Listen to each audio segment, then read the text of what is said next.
আচলতে মই শংকৰদেৱ শিশু বিদ্যা নিকেতনৰ বাকৰিত যেতিয়া উপস্থিত হওঁ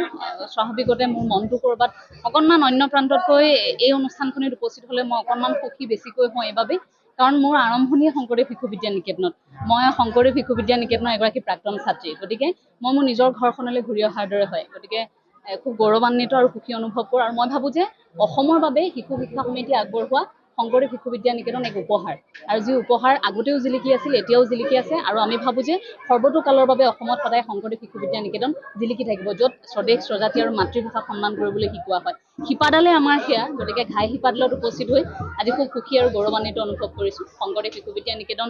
নিত্যানন্দৰ গুণ গৰিমাৰ কথা পূৰ্বতেও শুনিছোঁ গতিকে আজি উপস্থিত হৈ সেই পৰিৱেশটো চাবলৈ পাই মই নথৈ সুখী মাতৃ সন্মিলন এই মাতৃ সন্মিলন আৰম্ভ হোৱাৰ অন্তৰালৰ উদ্দেশ্য এইটো আছিলে যে মাতৃসকলক শক্তিশালী কৰা আমি প্ৰত্যেকেই জানো এখন ঘৰৰ ঘাই শিপাডালেই মহিলাগৰাকী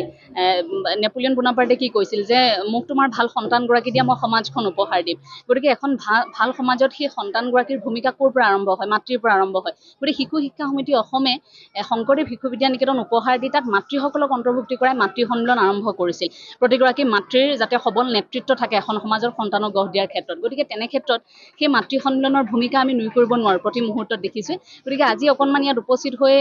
মই পৰিৱেশটো পৰৱৰ্তী মুহূৰ্তত হয়তো আৰু বেছি ভালকৈ অনুভৱ কৰিব পাৰিম কিন্তু পূৰ্বৰ যিখিনি অভিজ্ঞতা মাতৃ সন্মিলনত উপস্থিত হোৱাৰ বা যিহেতু মই নিজেও এগৰাকী ছাত্ৰী গতিকে মোৰ মায়েও যেতিয়া অংশ লৈছিল মাতৃ সন্মিলনত সেইখিনি ধাৰাটো যদি ধৰি ৰাখি মই ক'ব বিচাৰোঁ তেন্তে ক'ম যে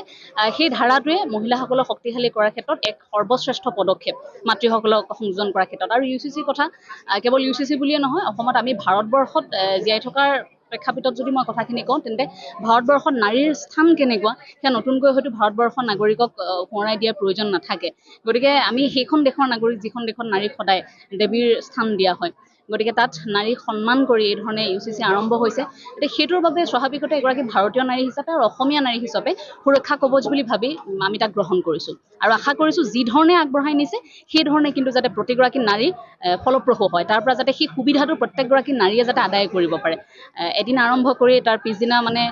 এইটো ফুলদানিৰ দৰে হ'ব নালাগে কিন্তু কথাখিনি সম্পূৰ্ণ প্ৰেক্ষাপটত আচলতে কাৰ্যকৰী হওক আমি কিন্তু তাৰ কামনা কৰিছোঁ